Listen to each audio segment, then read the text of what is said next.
Boa noite. Hoje vamos tratar de um relato real sobre barreiras, a falta de acessibilidade e a luta por direitos que deveriam ser garantidos no ambiente universitário. Afinal de contas, a universidade, ela é um espaço de inclusão? Ela é um espaço de afirmação de direitos?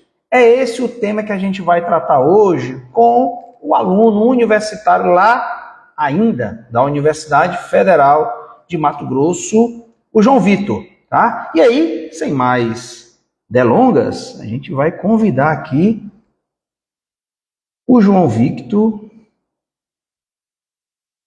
para participar já da nossa live universitário para fazer valer os seus direitos de inclusão. Já estamos aí com o João Victor. Boa E aí, noite. João Victor, boa noite. Boa noite. Seja muito bem-vindo, tá? Muito obrigado Obrigado. aí. Muito Eu obrigado que por ter agradeço. compartilhado seus relatos, a sua situação, a sua vivência enquanto aluno aí da Universidade Federal de Mato Grosso. E aí, né, vamos direto ao que, né, nos trouxe aqui hoje, ao que interessa. Bem, a universidade é um espaço de inclusão. A Universidade Federal de Mato Grosso, campus Araguaia, ela é um espaço hostil ou é um espaço de inclusão? Então, no papel tem vários projetos e núcleos, mas no papel, né? Não funciona e é, é como eu falei para o senhor já, né? A gente teve uma conversa no WhatsApp, tem aquela questão de deles deliberarem sempre, se reunirem e não acontecer nada, sabe? Eu estou 3 anos na faculdade, na questão da UFMT como uma instituição, não tem essa questão de colocar na prática, né, a inclusão, não só com alunos neurodivergentes, também na questão de alunos surdos, não tem rampa de acesso, enfim, várias camadas. E eu tentei, né, já entrar em contato, que na época era o NAI, né, que era o Núcleo de Inclusão e Acessibilidade, que eu fiquei sabendo que já passou para outra esfera, que agora é o CASM, e assim vai indo. É um jogo de cadeiras, né? A gente joga daqui para ali, você vai tentando ter uma resposta, você entra em contato com o NAI. Eu ouvi da senhora do Nine, né, da quem me entendeu, a gente ficou 40 minutos em call, que eles, até 2 anos atrás, eles nem consideravam o autismo como uma deficiência, né? E, e eles mesmos, ela mesma falou que não sabe o que fazer. Na época, passou por coordenação do curso, e a coordenação do curso foi parar no, no Instituto de Ciências Humanas e não aconteceu nada, né? Aí deu como concluído, mas não teve melhorias, não teve respostas, e são poucos também os professores que se interessam pela sua causa, né? Que pegam na sua mão e falam, não, eu vou te ajudar.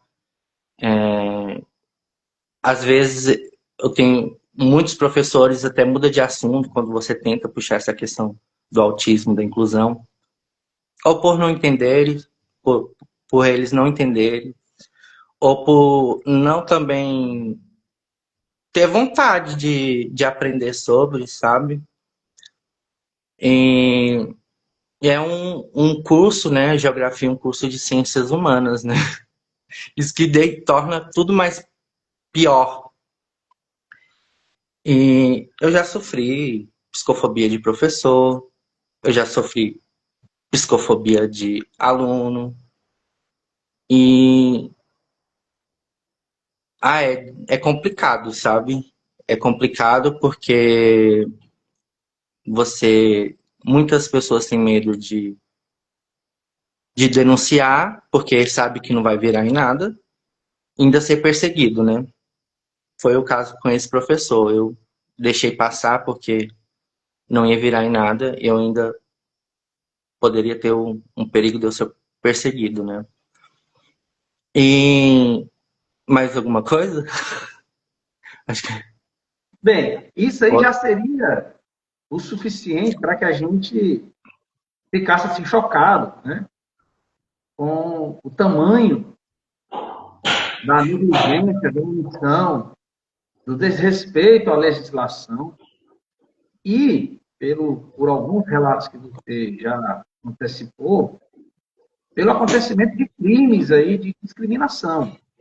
A gente tem a luta, desde a Constituição Federal, do repúdio, do combate, da criminalização, da punição de toda forma de discriminação. A gente já luta tradicionalmente pelo repúdio, né, e punição das discriminações em razão dos racismos, né, seja de cor, etnia, religião, contra a homotransfobia, que foi aí a conquista dessa luta da discriminação alcançada com a decisão do STF, e a gente ainda luta contra a discriminação, porque é crime também, né? Inclusive, há uma paridade, inclusive, de penas, ou seja, reclusão de 1 a 3 anos, reclusão de 2 a 5 anos, que é similar, né, às penas atribuídas ao racismo e à homotransfobia. Então, retirar direitos, negar direitos, ou realizar atos atentatórios à dignidade ou aos direitos da pessoa com deficiência, e aí, né, o autismo é incluído, configura crime de discriminação. Então, o que o senhor chama aí de psicofobia, né, ou atos contra a sua tentativa de inclusão, como você falou, né, perseguição, ou buscar que a lei seja cumprida, que a lei, né, que a universidade garanta a inclusão, que é nada mais do que efetivar o que a lei já determina para a universidade, como também para todos os espaços escolares, de todos os níveis, privado ou público. Enfim, esses atos aí que você menciona são atos de discriminação, ou seja, crimes de discriminação contra a pessoa com deficiência como um todo, e aí especificamente contra a pessoa com autismo. E aí parece que já é generalizada essa percepção ou essa noção de que a exclusão, os crimes de discriminação são comuns na universidade, essas omissões e negligências são até de forma afrontosa defendidas, porque se você me cobrar demais, eu vou lhe perseguir. Então, a vítima, né, dessa situação passa a ser acusada de alguma coisa na universidade, e isso é muito chocante, porque, né, os que nos acompanham aí, muitos estão na luta, viu, João Vitor, pela garantia, pela busca de educação inclusiva lá nas escolas, lá no ensino fundamental, no ensino básico, mesmo no ensino médio.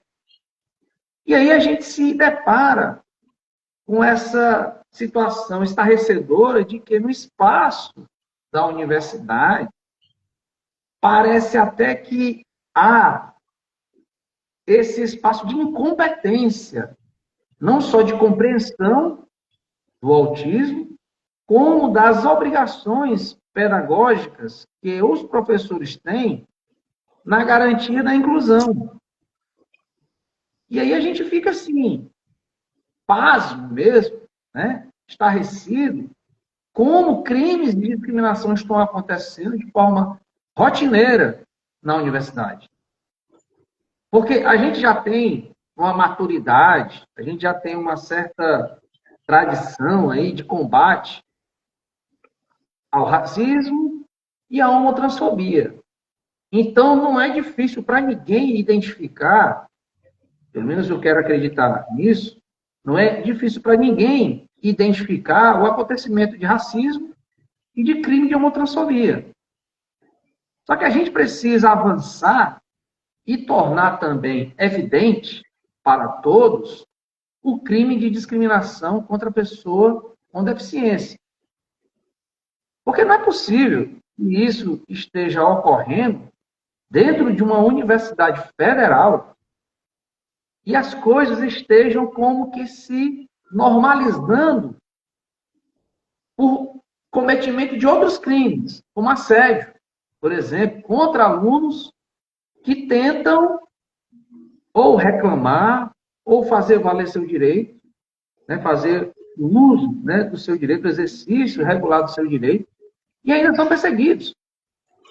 Ou seja, além, eu tenho funcionários públicos prevaricando na sua obrigação de garantir, né, a aplicação da lei. E aí você tem conhecimento de crimes de discriminação ocorrendo no ambiente da universidade e o servidor público se omitindo em denunciar. Então, a gente tem um espaço de crimes sendo, vamos dizer assim, se avolumando. Porque você identifica um crime de discriminação, você é servidor público, você tem a obrigação de denunciar para a autoridade competente. E aí você não denuncia, então você está prevaricando. E como professor, você tem a obrigação, no exercício da sua função, de garantir aquele espaço pedagógico inclusivo. E aí você vai avolumando a quantidade de ilícito. E tudo sendo, como que, direcionado para o prejuízo dos alunos. Né? Então, assim, é muito grave. E é por isso que eu, né, nesse diálogo com vocês, eu sempre coloco essa necessidade de colocar a fala direta para que vocês narrem isso. Por exemplo, aqui a gente tem no nosso chat aqui, uma aluna diz assim: sou autista e estudo na Universidade Federal Mato Grosso. Falar de inclusão é fácil, mas viver sem ela é difícil. Falta preparo, empatia e acessibilidade real. A universidade precisa entender que a inclusão não é favor, é direito. Exatamente isso. Tudo o que eu quero... E aí ela vem somar, né? Ela vem fazer coro. Tudo o que eu quero é apenas condições justas para aprender e existir, né? E ser, né? Estou complementando, acadêmica com respeito. Desculpa interromper o senhor, mas assim, né? Fazer uns complementos. Por exemplo, igual o senhor falou, a maioria dos... Não tô sendo generalista, mas a maioria dos professores não querem sair da sua zona de conforto e mexer no seu plano, entendeu? E, às vezes, assim, quase sempre, é aquele material que o professor está lá agarrado com aquele material há 10 anos, entendeu? Uhum. Muitas vezes, alguns acham que sabem sobre o autismo, né? Tem a visão primária do autismo, estereotipada mesmo, né? E acha que... Eu já ouvi que você não precisa de um plano de ensino, porque você não precisa, né? Eu acho que pensam que chega aos 12, 17 anos, a gente se cura do autismo. Que ficou adulto não tem necessidades, entendeu? E não entende também, e quando fala de autismo, não fala dos autismos, né? Porque tem a questão do distúrbio, das comorbidades, sabe? Que molda a gente, né? Eu fui dos anos 90 e dos anos 2000, né? Não tinha aquele preparo para se diagnosticar, para ter os cuidados, né? E isso me acarretou muitos problemas, comorbidades, né? Muitas coisas que, se criança tratado, eu poderia estar um pouco melhor, né? Assim, nessa questão. Mas as pessoas não entendem até hoje, e muitos professores também não querem entender, entendeu? Muda de assunto. Se fala muito da questão na faculdade, eu sou de um curso de humanas, fala muito na questão de professores progressistas mesmo, né? Da relação de poder do capitalismo com as pessoas, né? Mas, é igual eu falo, é uma coisa que se fala dentro de sala de aula, se escreve paper sobre, né? Mas não se coloca em prática, porque no final do dia, ali na faculdade, ninguém quer se dispor com a firma, né? Que eu falo. Não quer se dispor com a faculdade, não quer tomar sua luta, não quer se mover, né? Não quer, quando precisa mesmo, assim, além de um discurso, não tem, sabe? Nenhum discurso. O senhor me entendeu o que eu quero dizer? Perfeitamente. E assim, João Vitor, a universidade é um centro de formação, por óbvio, né? Então, quais são os profissionais que a gente está formando, não só para o mercado de trabalho, para a superação dessas discriminações, para a superação desse comportamento de exclusão, de negativa e de direito, e mais, como é que a gente está formando os professores que vão também lecionar, professores de licenciatura, que vão para as escolas, que vão formar crianças e adolescentes. Se eu não tenho nem na universidade essa disposição acadêmica de evolução, né? A ciência evolui, a gente evolui junto com ela, vamos pesquisando, vamos estudando, há novas necessidades, obrigações que o meu cargo, né, me cobra quanto professor, então eu tenho legislação que me obriga e que me pune criminalmente se eu não garantir esse direito. E simplesmente eu ignoro, a minha postura acadêmica é ignorar, como você diz, né, me agarrar a uma formação de 30 anos e mantê-la e dizer que sou isento para os acontecimentos do mundo, para os esclarecimentos científicos e mais, fazer do aluno, né, para o qual eu devo essa orientação pedagógica, fazer dele uma vítima das minhas discriminações, dos meus crimes. Doutor Roberto, assim, dando um adendo na fala do senhor, né? Que é igual aquela frase, o sonho do... Ai, gente, esqueci, peraí, eu vou lembrar. O sonho do... Enfim, as pessoas passam, os professores passam esses professores que passaram por uma formação pesada, uma formação de agressão mesmo, sabe? De você tem que fazer ou você se manda, em vez de pegar aquilo para si e falar assim, eu não quero que seja assim com meus alunos, eu vou fazer diferente, né? Eu vou... Porque uma formação, eles tiveram uma formação de agressão, ou você dá conta ou você sai. E alguns falam disso até com orgulho, né? E outra questão, eles falam tanto na nossa responsabilidade de como discente, como futuros professores em sala de aula, mas esqueceram da responsabilidade deles como docente.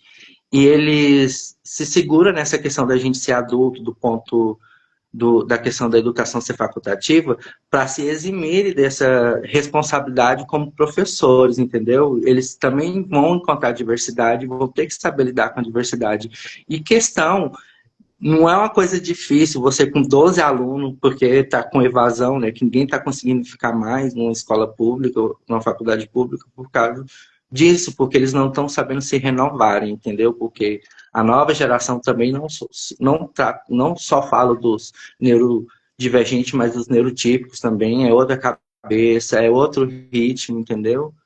E eles esqueceram dessa questão da responsabilidade com a formação. E fica preso nesse ego intelectual deles que não deixa ver o óbvio, entendeu? Entendi muito bem. E assim, você fez alguns requerimentos, né? Você fez alguns relatos para conhecimento formal da universidade. Eu queria que você comentasse um pouco sobre se houve intimidações, se houve sensação de insegurança, enfim, os pedidos que você fez, os requerimentos que você fez, como é que isso foi repassado, qual o retorno que foi lhe dado e qual é o impacto que isso tem sobre você, já que você disse que já está há 3 anos na universidade, já está enfrentando Quatro. isso há 3 anos. Então, eu revisitar esse lugar aí, né, me deixa até um pouco ansioso, porque não foi fácil para mim. Nessa época que eu estava sofrendo isso na faculdade, eu adquiri até diabetes, né? Por causa da minha ansiedade, eu tive muitas crises de meltdown, fora do que costumeiramente eu já tenho muita crise de shutdown, né? E é um grupo, foi tudo com um grupo que sempre, não é só comigo, eu não fui a primeira pessoa que eles fizeram isso, até com professores, sabe? Um grupo que intimida. O senhor viu os prints, né? Como que eles se denominam, esse grupo.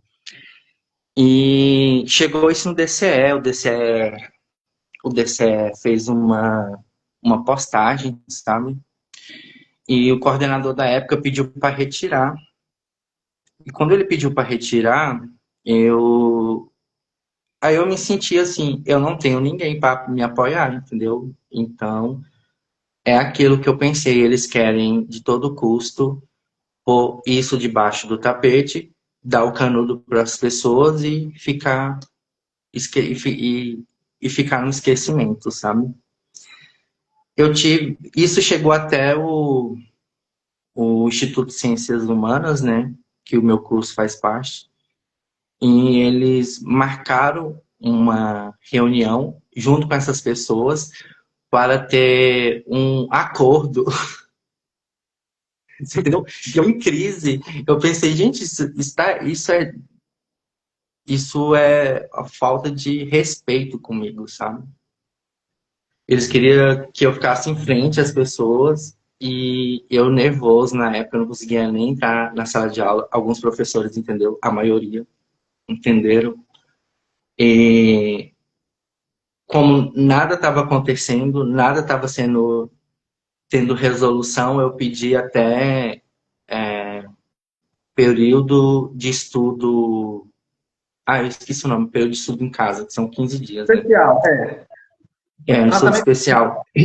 Mas eu pensei assim, porque assim, eu sou uma pessoa muito teimosa, assim, comigo mesmo. Eu pensei assim, eu tenho que deixar de ir na faculdade? O problema não sou eu, porque eu vou deixar? Eu vou ter que, sabe? Eu vou ter que deixar de frequentar a faculdade por causa de pessoas que estão erradas, entendeu? Esse mesmo grupo fez uma menina desmaiar dentro da sala de aula. Gente, assim, é surreal, sabe?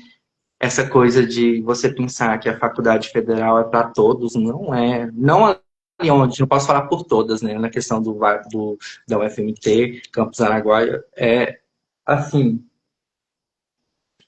é totalmente o que eu pensava numa faculdade federal, sabe?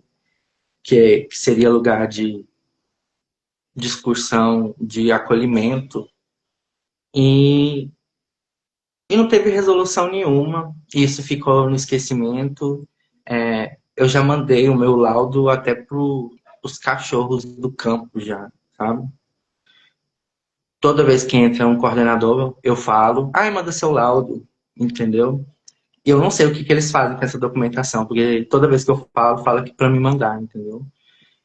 Eu coloquei, no meu laudo tá especificado que eu preciso de acompanhamento pedagógico, sabe? Eu sabia, eu pedi meu neuropsiquiatra, eu falei, deixa isso especificado que eu preciso, que isso fique claro. E tá lá, claro, no meu laudo, eu mandei até pro senhor também. E nada acontece, você acaba desistindo por cansaço, porque isso é desgastante para mim, entendeu? Isso é desgastante para mim. E tocar e chegar voltar nesse lugar que eu tive, né? Assim, na questão, voltar,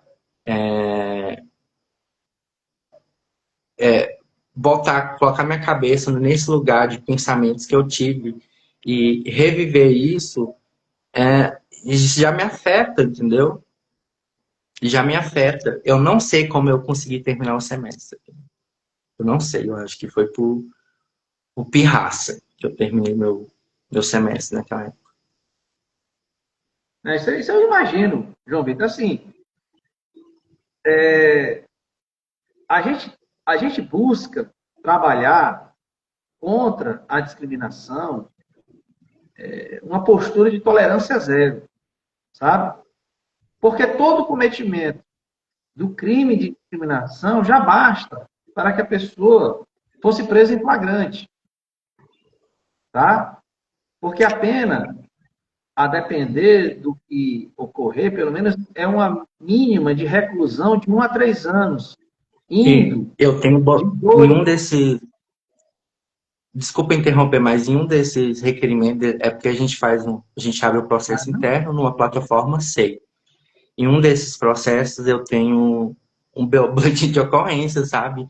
E nada aconteceu e não vira nada, essas pessoas formaram. Essas pessoas eu já encontrei em estágio meu, uma delas lá, e essas pessoas vão dar aula para pessoas que têm autismo, que tem muito neurodivergente lá. Mas eu não sei se esses professores, se a alta cúpula da UFMT preocupa, porque os filhos deles não vão estudar numa escola dessa, né? Numa escola pública. Assim, a gente tem 3 formas de agir contra a discriminação, tá? A gente tem a via administrativa, que foi essa que você fez ao encaminhar os requerimentos, as narrativas para conhecimento e para a tomada de providências da universidade. A gente tem a via criminal, que é o boletim de ocorrência, e é a cobrança do promotor de justiça para observância e início de uma ação penal contra uma pessoa que pratica crime de discriminação. E se for em um ambiente virtual, né, todo crime de discriminação contra a pessoa com deficiência no ambiente virtual, ela é de competência da Justiça Federal. Então, caberia à Polícia Federal fazer o inquérito para o Ministério Público Federal oferecer, né, a denúncia para o início da ação penal, que desde aquele caso, lembra, do pseudo-humorista Léo Lins, que foi Sim. condenado pela Justiça Federal? Você já lembra? Pois é. Sim, eu acompanhei esse caso. Desde esse caso, porque foi postado nas redes sociais, e aí a abrangência, tá? A abrangência é ilimitada. Crime de discriminação, postou em rede social, tá? Postou, enfim, crime de competência da Justiça Federal. Os demais, né, crime de competência da Justiça Estadual. Então, o promotor de justiça e, né, as vítimas, os alunos, as mães, enfim, todo aquele que toma conhecimento, toma contato desse crime de discriminação que está ocorrendo, pode e deve denunciar. Pode e deve registrar um boletim de ocorrência.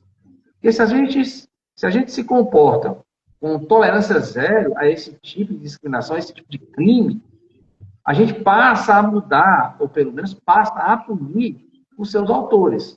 E, quem sabe, com a punição, a gente vai educando pelo lado mais difícil, já que pelo lado fácil, que é esclarecer, as pessoas, pelo menos até agora, parecem ignorar.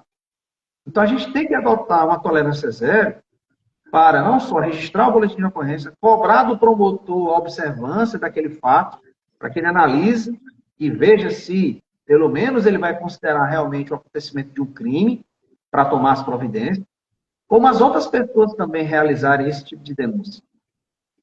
Porque assim, a gente tem que agir no crime de discriminação contra a pessoa com deficiência, do mesmo jeito que a gente age contra racismo, contra crime de homotransfobia, contra violências contra a mulher.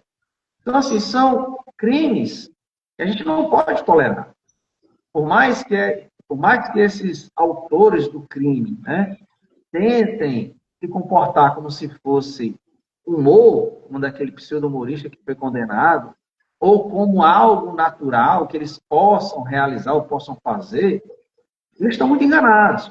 E a gente, né? A gente tem que mostrar para essas pessoas o crime que elas estão praticando para que passem a responder por eles. Porque não é possível que isso ocorra dentro da Universidade Federal, em uma sala de aula, para todos verem, para todos conhecerem, e essas pessoas ficarem impunes, se formarem, e como você diz, ir lecionar em uma escola para provavelmente replicar aquilo que ele fazia quando era aluno na universidade. Então, assim, a gente tem que exigir mudança. E aí, a gente pode ser pioneiro ou não nisso, a gente pode ser, né, o grupo dos primeiros que se levantam, que se opõem contra essa impunidade, contra essa omissão, mas isso tem que começar. Nem que seja começar conosco aqui na live, né, com a live na quinta que a gente fez, com essa de hoje, e denunciar que na Universidade Federal os crimes de discriminação contra a pessoa com deficiência, principalmente contra pessoas neurotípicas, estão acontecendo. E a gente quer que responsabilidades sejam apuradas, que os responsáveis sejam punidos, tanto administrativamente quanto criminalmente. Mas você também, né, como todo outro que sofre esse ilícito, que é penal, mas também pode ser civil. E você pode entrar com a reparação de danos morais contra essa pessoa que agride a sua dignidade. Entende? Então, a gente não pode deixar barato. A gente tem que cobrar administrativamente da universidade. Por exemplo, se isso acontece na escola, a gente tem que exigir da Secretaria de Educação, do mesmo jeito que a gente está exigindo, né, vocês estão exigindo, quanto alunos, posicionamento da Universidade Federal, porque não é possível que todo mundo prevarique, não é possível que todo mundo cometa crime, olhando um crime acontecer e faça de conta que não está vendo. Não é possível isso acontecer. É igual eu falei para o senhor. Muitos não querem se envolver, né? Não querem ficar mal com a firma. No final, ninguém quer ficar mal com ninguém ali, sabe? É um jogo político. É um jogo político, né? E eles adquiriram verdadeiro apego à burocracia ali dentro, e eles usam isso de escudo, sabe? Uma roupa, assim, é um amor pela burocracia que eles usam aquilo ali e abusam. Mas isso aí continua sendo ilícito administrativo, tá? Responsabilidade administrativa dos professores, eles poderiam e deveriam sofrer um PAD, procedimento administrativo disciplinar, é um ilícito criminal e pode ser e deve ser um ilícito civil. Ou seja, as pessoas que causam dano aos outros devem pagar pelo dano que provocam. E se é na esfera da personalidade, da dignidade da pessoa, isso não tem quantificativo mensurável. Não é como você quebrar um notebook de alguém, você faz um orçamento para a pessoa lhe pagar. Não. Isso fere e, como você mesmo já antecipou, isso provoca reações emocionais, psicológicas e de saúde. Quanto isso, né? Quanto mensurar, como é que a gente pode mensurar o abalo ou os prejuízos que isso, né, leva ou causa, produz em alguém?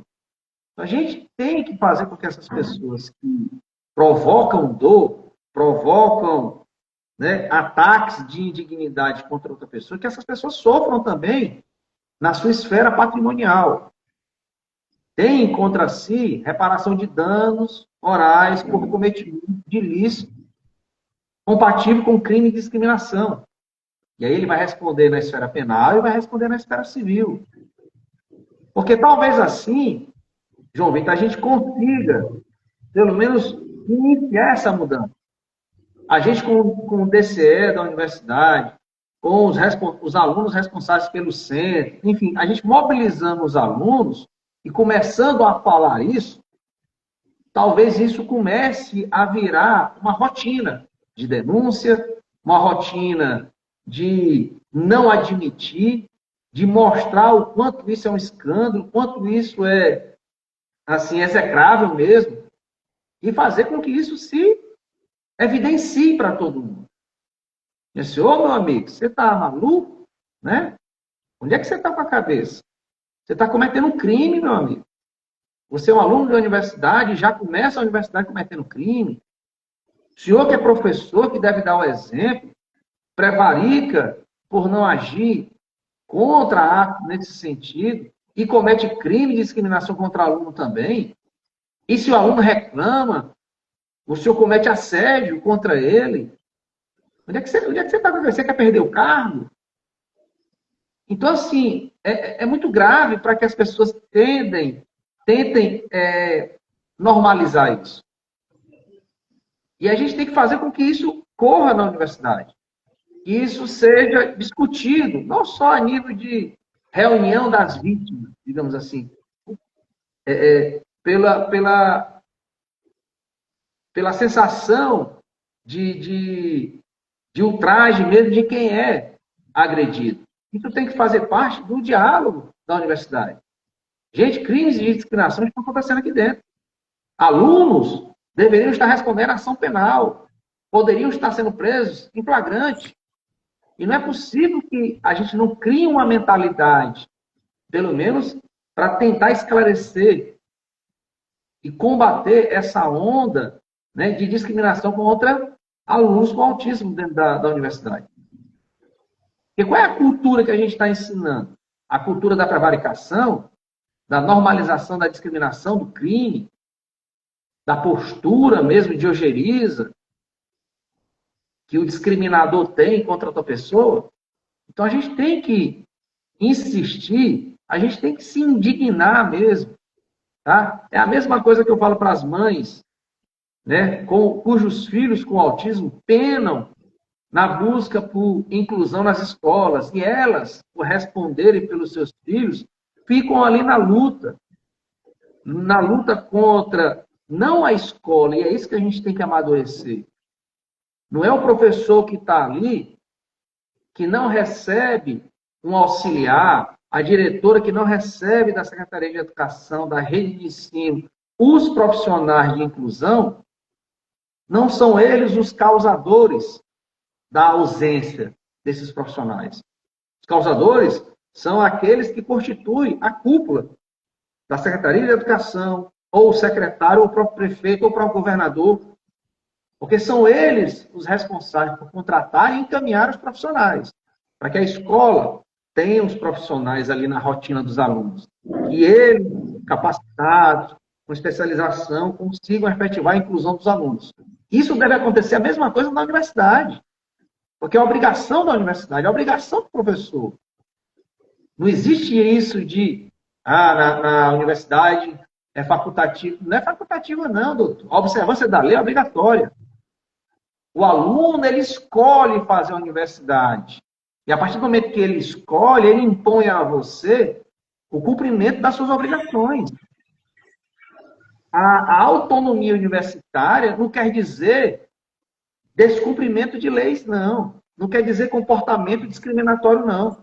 Quer dizer, sim, nós somos a excelência do ensino e vamos construir um modelo que seja mais adequado para os nossos alunos serem incluídos. Vamos construir planos educacionais individualizados com a nossa expertise e autonomia acadêmica, porque a gente consegue construir algo muito bom para o nosso aluno e ele ser incluído de verdade. Isso é que é autonomia universitária. E não é receber, você tem que fazer assim. Não, médico. Eu posso, né, e devo construir algo melhor para o meu aluno, até para a realidade nossa aqui, né, regional, enfim. Eu consigo detectar, interpretar as limitações ou as dificuldades do meu aluno, as barreiras que ele esteja enfrentando, e conseguir uma estratégia e uma orientação que seja melhor para ele. Por isso que é individualizado, né, o plano educacional. Porque como você já estava antecipando, a gente tem no autismo o espectro, né? Uma camada que flutua e a gente não consegue padronizar. A gente tem que identificar qual é a necessidade individual daquele aluno para a adaptação pedagógica que ele precisa, para que ele possa progredir academicamente. Então, a gente tem que confrontar isso mesmo.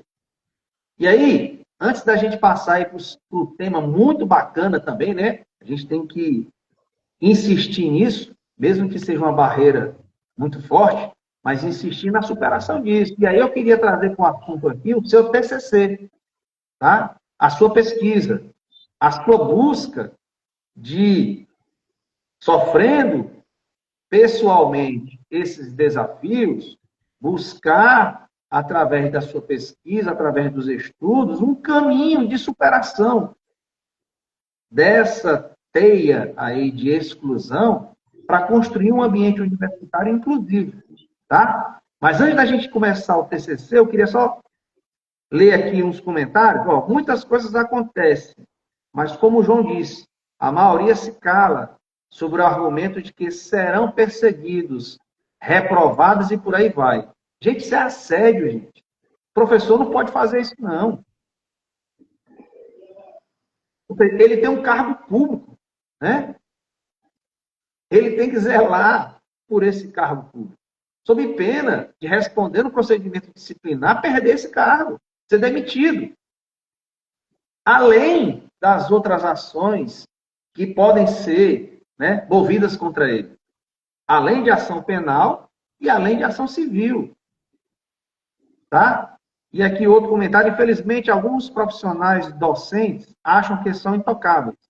E muitos que sofrem dentro do ambiente acadêmico têm medo de sofrer perseguição durante todo o curso, até a finalização. A gente não pode se sentir vítima de um mal maior porque a gente quer que uma legislação seja cumprida. Porque a gente está cobrando que crimes não sejam praticados. Olha o absurdo. Gente, estamos cobrando aqui que crimes não sejam praticados. Porque se a gente for na Lei Brasileira de Inclusão, a gente vai ver o que é discriminação. E aí a discriminação vai ser apontada lá como crime. Mas o que seria a discriminação? Está lá no artigo 4º, parágrafo 1º da Lei Brasileira de Inclusão. Dizendo o que é discriminação, doutor, contra a pessoa com deficiência. E aí a gente tem essa peculiaridade da questão, né, cognitiva, pedagógica, individualizada, que o autismo traz para a universidade. Não é esse antigão, né, de postura que diz, tá aqui os livros, estuda, dá teu jeito. Né? É uma postura absolutista, né, imperial mesmo, de chegar aqui, eu sofri, vocês sofrerão, entendeu? É como se aquele, né, o sonho, quando a educação não é libertadora, né, o sonho do oprimido é se tornar o opressor. Sim, então, assim, esses professores vivem falando isso como um mantra, é porque eu sou de um curso de humanas, né? Uhum. E eu acho que eles não entenderam isso. Alguns, né? A maioria não entenderam isso, entendeu? Eles não entenderam que eles estão sendo os opressores da vez, né? Fazendo esses ciclos. Oi? Sendo os opressores da vez, né? É. Olha, outro comentário. Enquanto professores, precisamos nos engajar em um compromisso ético com a justiça social, de modo a promover condições de acesso e permanência a todos. Exatamente isso, Fernando. Então, assim, a gente espera mais ainda do professor esse exemplo, porque se não vier do professor, não vem de ninguém, não. Se não vier da Universidade Federal, de onde é que vai vir? Então, é por isso que a gente tem que ficar mais chocado, mais indignado ainda. Cobrar ainda mais. Porque se isso não é uma realidade dentro de uma universidade federal, vai ser uma realidade onde? A gente vai cobrar mais de uma escola do que cobra de uma universidade? Quer dizer que um professor de uma escola tem mais competência do que os professores da universidade para fazer adaptação pedagógica, para fazer um plano educacional individualizado? É assim, é um absurdo, né? Que a gente fica assim, gente, como é possível isso? Isso era para ser assim. Uma notícia dessa era para que o MEC, né, montasse uma equipe de urgência para tratar desse assunto. Porque a gente pensa que está acontecendo na Universidade Federal do Mato Grosso, deve estar acontecendo nas outras. E aí, essa busca por, né, compartilhar esse tema para ver se a gente consegue detectar essas exclusões nas outras universidades. Porque eu acredito que não seja só na Universidade Federal de Mato Grosso, no campus Araguaia. Antes fosse que isso fosse reduzido, né, restrito a esses acontecimentos que vocês estão aí enfrentando. Mas a boa cautela nos deixa entender que isso pode estar acontecendo e muito nas outras universidades.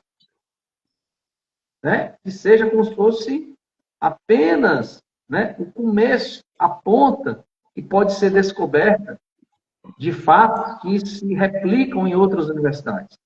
Mas, enfim, a gente tem aí a sua luta também acadêmica para a construção de modelos de inclusão. Daí o seu pensamento de construir um TCC que seja voltada para essa construção de uma educação, de uma universidade inclusiva, tá? Então, assim, como é que está sendo para você também, aí eu já imagino, né, um pouco a resposta, como é que está sendo o desafio, João, de você colocar, cravar aí um TCC falando justamente da inclusão na universidade? Então, eu venho elaborando esse TCC já faz alguns anos. Assim, eu estava escrevendo ele praticamente sozinho, né? Aí eu encontrei uma professora que abordava o tema, inclusive eu troquei de, de orientador porque ela não concordava que esse meu ponto, né, que a UFMT não era inclusiva, que ela era inclusiva, e sim, realmente era inclusiva. Eu admiro muito ela, né, por ela colocar essas questões em prática, mas não é porque ela, como unidade, acolhe e entende que a universidade, como instituição, é inclusiva, entendeu? E eu troquei, eu agradeci ela. Agora eu estou trabalhando com um professor que ele entende o meu lugar de fala, o lugar que eu falo e o ponto de partida do meu TCC, entendeu? E eu abordei algumas faculdades, né, que tem já inclusão, tipo a UFG, né, já temos até cotas para mulheres trans e, e tem já um PPI para alunos neurodivergentes. E a minha prima, inclusive, ela comentou aí, ela falou assim, de eu abordar a interseccionalidade, né? Que eu acho que é crucial, porque tem um atravessamento social muito grande em questão de como que as pessoas acham que um, um autista é, um adulto, né? E como realmente são, e como tem essa questão de, de ser cobrado tanto quando criança, que na vida adulta tem esse mascaramento, né, do seu próprio autismo para suprir essa necessidade das pessoas ter pessoas homogêneas, né? Pessoas que não são esquisitas, né? E como esse mascaramento, também eu abordo, como esse mascaramento traz a dificuldade de ter os diagnósticos de autismo, né? E E como na própria faculdade mesmo, né? Até questão sexual, que o autista, eu sou autismo, não, você não é só a sua questão do seu problema, né? Da sua neurodivergência, mas eu acho que o autismo modulou e a questão da sexualidade também, da cobrança, me fez mascarar o meu autismo, entendeu? São várias camadas, como eu disse. E por conta disso, do mascaramento, eu sofro até dificuldade de ter meus direitos, igual o professor já falou que eu não preciso de ter um olhar, né? Um olhar, uma ajuda acadêmica ali, um plano, e que eu sou adulto, e que não pareço autista, e até pessoas mesmo, até no grupo do meu curso, beijo pro Cargel, né, que já falaram que não acredito no meu diagnóstico, mesmo eu provando com um laudo, entendeu? Mesmo fazendo com um dos melhor neuropsiquiatra de, de Barra do Garças, né? Inclusive também eu abordo essa questão econômica, né? Como que é difícil, porque no SUS você não consegue ter esse, esse diagnóstico assim facilmente, né? Porque até os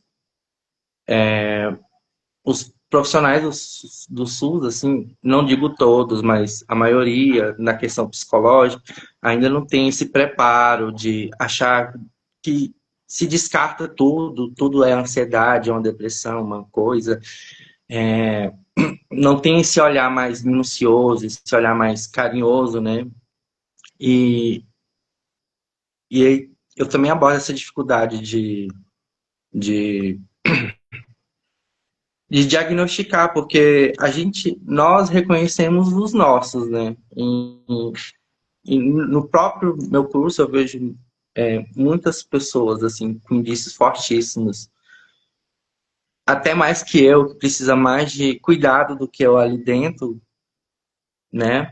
E essas pessoas não têm diagnóstico, entendeu? Aí eu me perdi. Qual que mais é a pergunta? O que mais o senhor quer saber? Não, a gente, a nossa busca era você falar dos desafios do desenvolvimento do seu TCC. E você já antecipou os problemas que teve com a Uhum. sua orientadora inicial, né? Ela diz, embora ela seja ou tenha uma postura inclusiva, ela é contra você apontar a falta de inclusão na universidade. Olha, a gente já viu, inclusive, a própria universidade encaminhando para o Ministério Público Federal o reconhecimento de que a Universidade Federal de Mato Grosso não tinha nem protocolo, nem institucionalizado nenhuma forma de produção do plano educacional individualizado. E isso é básico para a garantia da inclusão, que são justamente as adaptações necessárias, as adaptações razoáveis, que o aluno com autismo tem direito. Porque a questão do autismo é cognitiva. Então, a adaptação que ele precisa não é de uma rampa.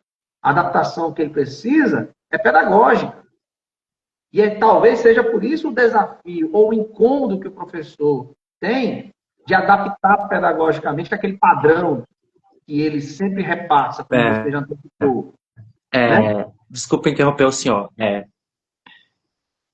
Eu trago muito essa questão pedagógica, né? E das combinações das comorbidades, como TDAH, né? Uhum. E dou dicas de como desenvolver isso, né? De como poder abordar isso. Não adianta, você tem que ter um olhar individualizado ali para o aluno, você tem que perceber o seu aluno e ver o que ele precisa. Mas muitos professores têm apego naquela metodologia deles, é o apego emocional, não sei, é medo de mexer naquilo, entendeu? É medo de não conseguir, é falta de vontade, fatores. Mas, assim, a gente tem que mostrar e evidenciar que são direitos que tanto a universidade e principalmente seus professores devem efetivar. Né? E a gente tem consensos internacionais, como o Comitê, né, de acompanhamento da aplicação da Convenção Internacional da Pessoa com Deficiência. Esse comitê que fiscaliza os países para verificar se eles estão cumprindo a convenção, eles encaminham recomendações ou comentários sobre as partes da convenção. E uma delas, o comentário número 4, trata da questão educacional. E aí, nesse comentário, ele vai colocar a necessidade de prioridade absoluta das estratégias educacionais para o aluno com autismo. Né? Por que é prioridade? Ora, porque a necessidade, como a gente está comentando aqui, a necessidade do aluno com autismo são adaptações pedagógicas, né? Não são adaptações estruturais, físicas ou comunicativas. E aí a gente tem, para que eu tenha acessibilidade de um aluno surdo, eu preciso de alguém com linguagem braille para, né, que ele saiba a linguagem ou a comunicação que está existindo. Para um aluno com limitação de mobilidade, cadeirante, né, ou que usa algum apoio, enfim, eu preciso de rampas, ou seja, de acesso físico. Preciso de elevadores. Porque sem isso, ele não chega fisicamente ao local. E a questão da deficiência do autismo ou das outras, né, neurodivergências como Down, como TDAH, eu preciso de adaptações pedagógicas para que o aluno tenha também acesso ao conteúdo que ele precisa aprender. E, frente às dificuldades dele, quais são as estratégias pedagógicas que o centro, a coordenação, enfim, os professores vão desenvolver, vão adotar para aquele aluno, porque tem que ser individualizado. Porque a dificuldade dele não é padrão, a dificuldade dele não é, ou a necessidade de apoio dele não é uniformizada. A gente tem um espectro, né? Então, são dificuldades diferentes, né? Adaptações, portanto, diferentes que devem ser feitas. E aí, esse comitê, ele elenca 3 categorias de pessoas com deficiência, né? A pessoa surdo-cega, ou seja, como é que eu vou desenvolver adaptações pedagógicas com uma pessoa que é surda e cega ao mesmo tempo? Então, eu tenho que ter um nível de adaptação suficiente, não só para que ela seja alfabetizada, para que ela, né, tenha progressão no aprendizado dela, mas que ela possa chegar à universidade. Então, a pessoa com deficiência surda ou cega, a pessoa com deficiência submetida a alguma catástrofe natural, né, ou humanitária. Você imagina aí uma enchente devastadora em uma região, como é que ficam as pessoas com deficiência? Então, com muito mais dificuldades do que uma pessoa com deficiência sem catástrofe, né? E aí ela elenca pessoas com deficiência, né, enfrentando catástrofes ambientais ou humanitárias, né? As pessoas com deficiência surdas ou cegas e as pessoas com autismo. Então, ela elenca as 3 super prioridades dentro do campo da pessoa com deficiência como um todo. E aí a gente tem uma quantidade expressiva de alunos com autismo em todas as escolas do Brasil e em todas as universidades. Embora a gente tenha um afunilamento brutal, ou seja, o aluno com autismo do ensino fundamental vai ter grande dificuldade de atingir o ensino médio. E o aluno do ensino médio com autismo vai ter uma grande dificuldade de atingir a universidade. E aí, vocês aí da Universidade Federal de Mato Grosso estão provando que o aluno com autismo que entra na universidade vai ter uma enorme dificuldade de concluí-la. Né? Mas essas são as obrigatoriedades, essas são as prioridades mundialmente conhecidas e que devem ser assunto, matéria, rotina de debate, de análise da universidade. Até porque essas recomendações, quando chegam no país, elas vão ser encaminhadas para onde? Vão ser encaminhadas para universidades. Temos essa recomendação aqui para aplicar. Encaminhe-se para as universidades, fazerem estudos, planejamento, para que a gente possa compreender a melhor forma de aplicar isso aqui para todo o país e aí sim repassar para todos os centros ou para as escolas. Como é que o MEC vai orientar a escola a aplicar?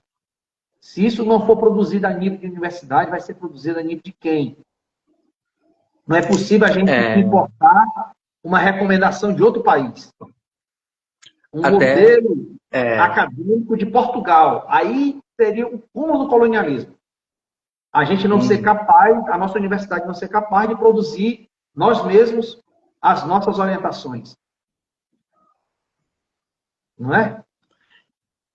Doutor Roberto, ainda na questão do TCC, eu fui apresentar meu projeto de pesquisa, né, para o TCC, e eu deixo lá na introdução a minha experiência, né, e dizendo que eu não tive acessibilidade, que nada não é efetivo, e um professor que me avaliava, não me avaliava, que estava anotando para passar recomendações, dizendo, ele foi bem claro, dizendo que eu não sou uma regra, que eu sou exceção, que eu sou exceção nessa questão de não receber que teve essa, como aluno deficiente, como aluno autista, ter essa má experiência, né? É como se ele quisesse interditar o assunto para quem fosse vítima do assunto que está sendo abordado. Por exemplo, a gente tem um grande acadêmico chamado Adilson Moreira. O Adilson Moreira, ele pesquisa sobre racismo, né? Sobre discriminações, sobre esse campo extenso, né? Preocupante, tradicional que a gente enfrenta, que é o racismo. E ele é negro. E ele já várias vezes apontou ser vítima de racismo. Então quer dizer que o professor Adilson Moreira não pode falar sobre racismo. Ele não pode ser uma referência em racismo no nosso país. Esse ponto também foi levantado, dizendo que eu estava muito próximo à minha pesquisa, sabe? Que eu podia contaminar a minha pesquisa. Ou seja, eu posso falar sobre... Então, pessoas negras que sofreram racismo não podem ser estudiosos de racismo, não podem ser pesquisadores de racismo. E aí? E até a visão... no meu TCC mesmo eu trago várias escritores que são autistas, né? Como a Mary Temple, uma escritora também que fala sobre autismo na questão da interseccionalidade, sabe? Eu acho que pessoas que... Nada melhor do que um autista para falar sobre autismo, né? E eu acho que um neurotípico falar sobre autismo no alto dos seus privilégios só reforça estereótipos, né? Exatamente. E assim, ó, imagina, não, quem tem que falar das religiões de matriz africana são os católicos ou os protestantes, porque quem é de religião de matriz africana não tem como pesquisar sobre ela, porque está muito próximo, usando o mesmo argumento dele, né? Aí isso vale para as pesquisas contra, né? Aliás, sobre questões de homotransfobia, não pode ser também pesquisado por pessoas homotrans, né? Ou homotrans, ou, enfim, da comunidade, porque estão muito próximas. Estão muito submetidos a esse tipo de atos discriminatórios. É como se a pessoa quisesse interditar a vítima de falar sobre as agressões que passou. É um absurdo tremendo. Mas é claro que eu não posso fazer do meu caso concreto como se fosse uma regra para todo mundo. Claro que não. Eu sou mais um dentre muitos que sofrem essa discriminação e, portanto, eu me incluo dentro dessa minha própria pesquisa, porque eu também sou vítima. Como os outros professores fazem, sendo vítima daquele tema, né, no qual ele se debruça, no qual ele busca ser o especialista, ele também é vítima daquela questão que ele expõe. Né? Então, assim, é difícil demais, é difícil demais. Mas, assim, vamos continuar enfrentando isso. Porque já que lhe colocam a interdição, inclusive dizendo que você não precisa de adaptação, que você não precisa de suporte, né? Esquecendo até das deficiências ocultas. Gente, é oculta porque não está na cara, como é que é? Tatuado na pessoa. Não está como uma placa, né? Oi, eu sou isso aqui. Então, se a própria deficiência que é oculta já se manifesta, assim, ó, gente, eu sou oculto, viu? Então, não é pela aparência que você vai identificar essas dificuldades que eu tenho. Tanto é que o meu diagnóstico não é por exame de laboratório. O meu diagnóstico é exame clínico. E tem a necessidade de muita observância. Agora, você contestar meu diagnóstico. E outra, você dizer que eu tenho autismo e dizer que eu não tenho necessidade de suporte, quando justamente o critério de diagnóstico do autismo é a pessoa necessitar de suporte. Porque isso também, João Vitor, acontece nas escolas, sabe? Eu tenho um manual do censo escolar, né, para que todos possam preencher, dizendo, eu tenho tantos alunos na creche, no Fundamental 1, Fundamental 2, no ensino médio e nas universidades. Todos fazem um censo. Tanto as escolas quanto as universidades. Todos fazem um censo para o MEC, para saber quantos alunos nós temos atualmente matriculados. E o próprio MEC orienta para que você, que faz o atendimento educacional especializado, que é obrigatório em todos os níveis, desde a creche até a universidade, a pós-graduação, enfim, você não pode exigir laudo. Porque laudo é espaço clínico. O que você, do atendimento educacional especializado, precisa saber é a compreensão pedagógica das dificuldades do aluno. Então, é você, do próprio atendimento educacional especializado, que deve produzir um relatório e afirmar quais são as necessidades de adaptação do aluno, necessidades pedagógicas. O próprio MEC diz, olha, você pode até pegar o laudo ou o relatório do terapeuta lá e utilizar como subsídio, utilizar como um complemento da sua análise como um todo. Mas o que prevalece é a sua análise pedagógica. Porque uma coisa a gente sabe, a pessoa tem autismo? Tem. Meu aluno tem autismo. Então ele tem necessidade de suporte. A minha obrigação, a minha tarefa é descobrir qual o nível de suporte. Qual é o tipo de suporte? Qual é a estratégia pedagógica que eu tenho que aplicar? Esse que é o desafio. E não é o clínico que vai me dizer, não é o terapeuta que vai me dizer, sou eu que sou especialista nessa parte pedagógica que tenho que dizer. Então o MEC já fala isso, tanto para as universidades quanto para as escolas. Então, Gente, essa compreensão é muito clara. Doutor, e detalhe, esse professor que fez esse comentário sobre meu projeto, ele tem mestrado em educação inclusiva. Meu Deus do céu. Como é que pode, Sô? Ó, se você vai aí, ó, depois ou agora, eu vou até colocar aqui, que não tem condição. É censo,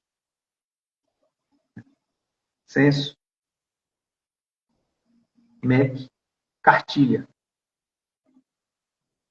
Já está até aqui na minha pesquisa, porque eu pesquiso tanto para pegar a cartilha e colocar, porque parece assim, Caderno de Conceitos e Orientações do Censo Escolar 2025. Porque todo ano, né, a galera atualiza, o MEC atualiza. Mas isso é produção do MEC, gente, ou seja, é produção da universidade.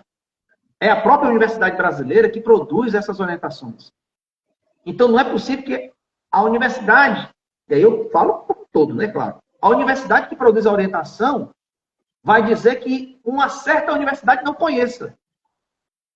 Porque o coordenador do curso, ou, né, o seu time da coordenação, é que faz a inserção no sistema do censo escolar. Então, ele sabe que não precisa pedir ou exigir laudo médico do aluno. Ele sabe porque a própria recomendação do MEC diz. E eu coloquei, Caderno de Conceitos e Orientações do Censo Escolar 2025. Você coloca lá, abre lá o danado, tá? Aqui, download para publicação. Vou até abrir aqui. E aí você fala, você escreve lá no localizar, você bota laudo. Laudo. Pronto. Deita aqui. Plano do AE é importante. Para a declaração do aluno com deficiência, transtorno do espectro autista, altas habilidades escolar, a escola deverá valer-se das informações contidas em pelo menos um das situações. Atenção! A ausência do laudo médico não pode impedir o acesso do aluno à educação, ou seja, à matrícula na escola e nem ao atendimento educacional especializado. Então, mesmo que você não tivesse laudo, e você apresenta dificuldades pedagógicas, e aí a pessoa que está conversando com você vai perceber que você pode ter dificuldades cognitivas de compreensão, e aí a própria pessoa que, se for realmente especialista, né, deve compreender, essa pessoa aqui tem alguma, né, limitação cognitiva, está tendo alguma dificuldade momentânea ou, né, permanente ou passageira, mas ele tem. Então, eu preciso mediar com ele aqui uma alternativa de aprendizado. Se ele tiver um laudo, né? Se ele tiver um laudo, facilita para mim.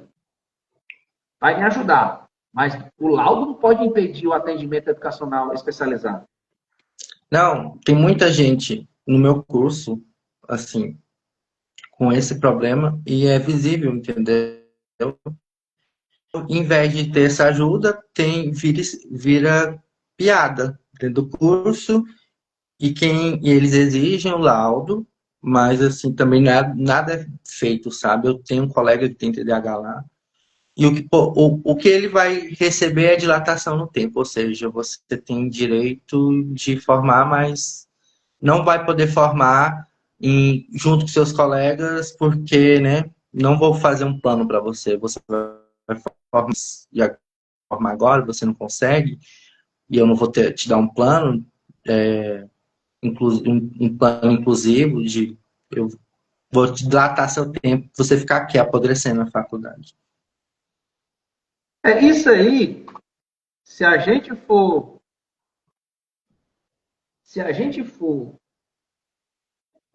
pesquisar a Lei Brasileira de Inclusão e for lá no artigo 4º, a gente vai ver o que é crime de discriminação. Isso aí é crime de discriminação. Esse tipo de atitude. Né? São as barreiras atitudinais que devem ser retiradas, extirpadas, porque, caso existentes, constitui crime de discriminação. Então, assim, é escandaloso, tá? É para que a gente se indigne muito, porque isso é crime de discriminação. E a gente tem que estampar isso bem claro. Gente, pelo amor de Deus, onde é que a gente está? A gente está dentro da universidade. Vocês estão cometendo crime de discriminação? Gente, a pena disso aqui é reclusão de 1 a 3 anos, ou reclusão de 2 a 5 anos. É questão criminal, gente. A gente está lidando com pessoas criminosas aqui dentro, nesse sentido de produção de crime de discriminação, quando a pessoa com deficiência, a pessoa com autismo, enfim, com Down, um outro transtorno, né, do neurodesenvolvimento. Então, a gente precisa colocar isso muito claro. A gente precisa fazer com que essa informação seja óbvia para a comunidade acadêmica, entre os alunos. Tipo assim, o quê? Exigindo laudo? Não, você não tem que exigir laudo, não. O meu laudo vai só te auxiliar. O meu atendimento educacional especializado deve ser garantido. Esse tipo de piadinha que você está fazendo é crime de discriminação. Lembra aí do Léo Lins, né? Daquele pseudo-humorista que foi condenado pela Justiça Federal, porque estava fazendo piada, né? Contra pessoas com deficiência, piada racial, é o racismo recreativo. É o crime de discriminação que as pessoas querem que seja recreativo. Recreativo para quem, doutor? Não existe isso, não. Isso aqui é crime mesmo. E você vai responder penalmente por isso. E aí talvez as pessoas, pelo menos, acordem, né? O absurdo que estão cometendo. Porque eu não acredito numa coisa dessa. Mas, enfim, não acredito é força retórica mesmo, porque está acontecendo, né? E acontecendo muito. E a gente tem que ter essa postura de tolerância zero mesmo. Ah, você está... Não, meu amigo. Racismo é racismo. Basta ter uma vez. A pessoa tem que ser processada, né? Homotransfobia é homotransfobia. Basta ter uma vez. A pessoa tem que ser processada. Crime de discriminação contra a pessoa com deficiência, basta ter uma vez para a pessoa cometer. Ou tu espera ser roubada 2 vezes para tu dizer que isso é um crime. Me roubou uma vez? Não, tranquilo, só foi uma vez. Né? Eu vou deixar me roubar de novo. Aí na segunda vez aí eu vou, né, fazer a denúncia pelo crime. Não, doutor, basta acontecer uma vez mesmo. Que já aconteceu crime, então você já está sujeito a uma ação penal. Né? Então, assim, coloquei aí nos comentários para que a gente possa depois verificar, ou quem já está aí pesquisando, repassar para os amigos também. Porque isso, gente, é de conhecimento geral, né? É uma cartilha que o MEC disponibiliza, que os gestores escolares têm acesso, pelo menos deveria ter, a preencher lá o sistema do censo, né? Dizer quantos alunos tem, quantos alunos se formaram, quantos alunos entraram, enfim. Como é que o MEC sabe quantos alunos existem na universidade? É por causa do censo. Você lá preenche a quantidade. Tanto na universidade particular quanto a pública. A pública também faz o censo. O MEC sabe quantos alunos tem na universidade por causa disso. E essas pessoas são orientadas. Como é que vocês preenchem aí a quantidade de alunos com deficiência? Qual é a quantidade de alunos com autismo na universidade? Como é que eu vou saber? Né? E já que você sabe, você também sabe que tem a obrigação de oferecimento do atendimento educacional especializado, né? Então, assim, os desafios a gente sabe que são grandes, né, João Vitor? A gente sabe disso. Quem passa na pele, quem vive a dificuldade, sabe ainda mais, com mais propriedade, tá? E aí não recui do seu É lugar de fala, humilhante. não recui do seu lugar de fala. A gente tem que expor esses atos discriminatórios, tem que expor os responsáveis por esses atos, porque quem tem que ficar envergonhado é a gente que está sofrendo esse crime, não. Quem tem que estar envergonhado é o criminoso. Quem tem que estar envergonhado é o discriminador. É a pessoa que está agindo contra a lei é que tem que estar preocupada. A gente não é possível que as coisas agora estão se invertendo. Não, doutor. Você é que está praticando crime. Você é que tem que estar preocupado, se envergonhar. Eu estou apenas buscando, mais ainda na universidade, que a nossa legislação, os nossos direitos básicos, sejam garantidos, sejam cumpridos aqui dentro. Porque se não for cumprido aqui dentro, doutor, se não for garantido aqui dentro, não vai ser garantido em canto nenhum. Como é que eu vou ter essa percepção de adaptação? Como é que eu vou exigir lá no meu emprego? Como é que eu vou exigir no meu trabalho as adaptações? Se eu não conseguir nem garantir dentro da minha universidade, enquanto eu estava em formação profissional. Como é que o professor tem redução de carga horária porque tem um filho com autismo? Ou porque ele mesmo tem autismo? Como é que ele vai ter adaptações no seu ambiente de trabalho? Então, a gente tem que tratar isso com a seriedade que ela merece. E tem que cobrar mesmo. Por isso que eu acho, assim, de importância extraordinária esse momento nosso aí de troca. De diálogo com os outros alunos, de repasse desses temas para os outros alunos, de envolvimento com o DCE, né, com outros alunos que eu estou também conversando, de outros centros, tá, de outras graduações aí da universidade de vocês, mas a gente tem que fazer isso circular, entende?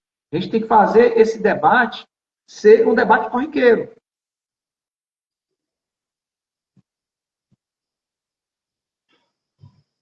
Tá certo, João Vitor? Tá certo. E assim, gente, como fazer um TCC sobre um tema tão pessoal sem ser prejudicado? Como o João Vitor, por exemplo. Ele quer construir um TCC cujo tema é a falta de inclusão numa universidade federal. A universidade pode retaliar um aluno que a critica em um trabalho acadêmico? Né? Olha, Não, olha o absurdo. Quais os primeiros passos jurídicos após sofrer um crime de discriminação institucional? Né? A gente requerimentos administrativos para a tomada do conhecimento e para a adoção das medidas cabíveis. A gente, frente a isso, a gente tem, né, o poder e a obrigação de fazer um boletim de ocorrência, de comunicar o cometimento de um crime para que o promotor ou a autoridade policial faça um inquérito devido, porque é um crime que tem que ser apurado, né? Cuja ação penal tem que ser movida e o responsável processado, né? Condenado e punido. E eu também posso entrar civilmente, com responsabilidade civil, contra a universidade. Porque, afinal de contas, eu estou sendo lesado, né? Eu estou sofrendo danos, tanto pessoais, como o João Vitor já relatou, né? Ansiedades, enfim, quanto acadêmicos. Né? O Neiverto ontem não, quinta-feira, repassou as dificuldades que teve, que não foram superadas, e a reprovação em algumas disciplinas. Porque nada foi feito, nenhuma adaptação foi realizada. Então a gente precisa enfrentar isso da melhor forma. E aí, eu acredito que esse nosso envolvimento, esse nosso diálogo aí, ajuda muito a tirar esses véus, sabe? Esses medos, ou esses receios aí, enfim, essa coisa que turva, que impede que esse debate seja feito, né, da forma mais transparente possível.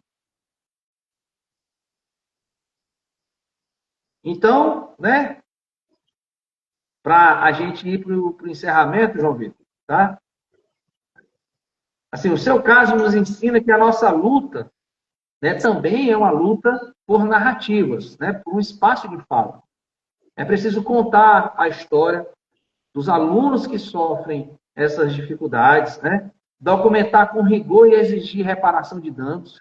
A gente tem esse direito, tá?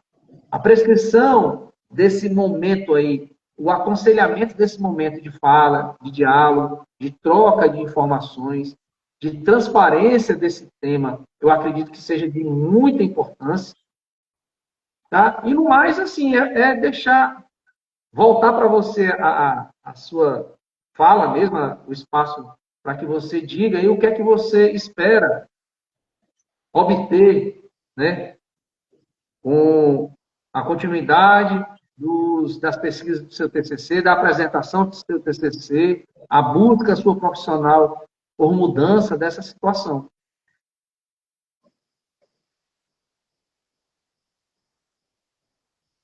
O que é que você espera aí, né, dessa sua empreitada, desse seu TCC? ó, o que eu espero que, sei lá, que fica de base para alguma coisa, não é FMT. Que se não tiver um material que mostre a realidade da faculdade que tem agora, e, e que isso eu sei que eu não vou aproveitar, né, se algo mudar. Mas que venha para a faculdade tenha, né, um passe por isso que eu passei. E que, igual aconteceu com o menino da agronomia, né? Eles estavam tratando como, eu tive informações que estavam tratando como boatos, né? E eu falei com uma amiga minha que tinha contato com a reitora, falou com o assessor dela, que inclusive não estava acreditando que meu relato ali nos comentários era real. E ela falou, não, é real, eu acompanhei ele. nessa fase, entendeu? E eles correram e foram se reunirem, né? Segundo informações. Espero que eles foram se reunir para tentar resolver alguma coisa e não para esconder ou pôr debaixo do tapete, como sempre fazem, né? Tomara que isso acorde eles e ver que tem um problema, né, que tem que ser resolvido. E eu espero que os neurodivergentes futuros que forem ingressar na UFMT, Campus Araguaia, não passem por isso que eu passei e que se algum professor tiver acesso a esse vídeo, essa live que vai ficar salvo, sei lá, desperte alguma coisa, né? Para eles pensarem, ver que, né? Para eles verem que algo está acontecendo que não está legal, que prejudica a gente, né? Que prejudica o curso, que prejudica a faculdade, que prejudica a sociedade, né? Enfim, é isso. Mas, com certeza, prejudica todo mundo, né?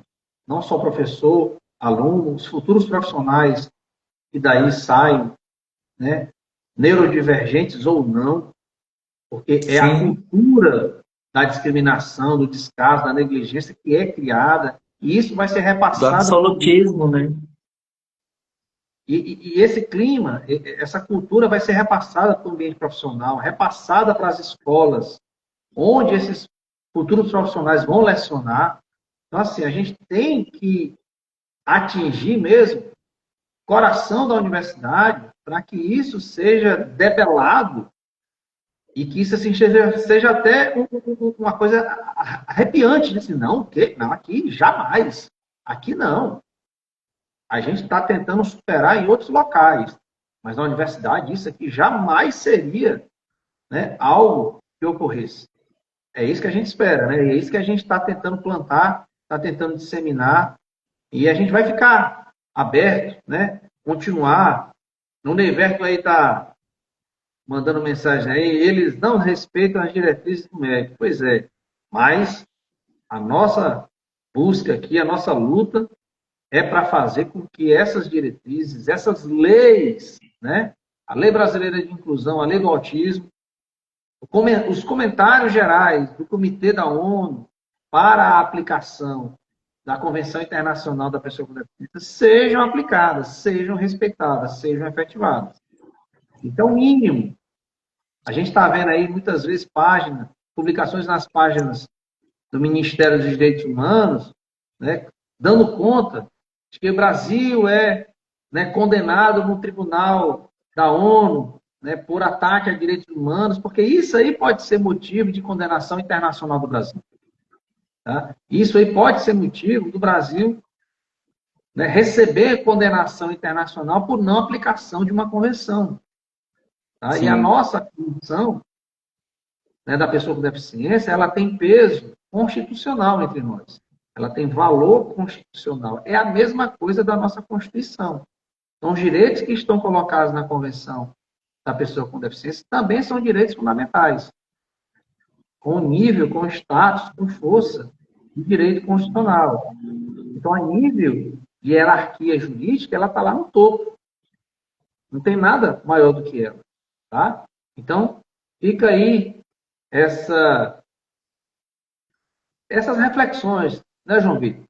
E eu agradeço muito a Sim. você, tá, por ter me compartilhado, né, as suas dificuldades, as suas lutas, né, também alguns documentos que você produziu, que são base aí para o nosso diálogo de hoje, o nosso bate-papo de hoje. E agradecer também a todo mundo aí que esteve conosco, que comentou, tá? Que nos prestigiou aí e que sabe e entende que esse tema é muito importante. E peço aí que vocês compartilhem e mandem, não só para as pessoas que estão passando por isso, mas para todo mundo. Porque a luta contra a discriminação ela tem que ser constante e ela tem que ser protagonizada por todos nós.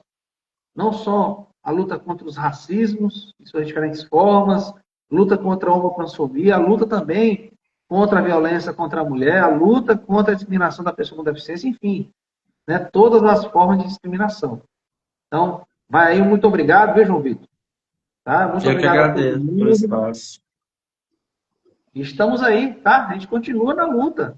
A luta não termina hoje, É, não. Está só começando essa luta. E aí, muito obrigado de novo aí, João Vitor. Muito obrigado a todos vocês. Uma boa noite aí para todo mundo, tá bom? Boa noite. Tudo de bom, gente. Boa noite.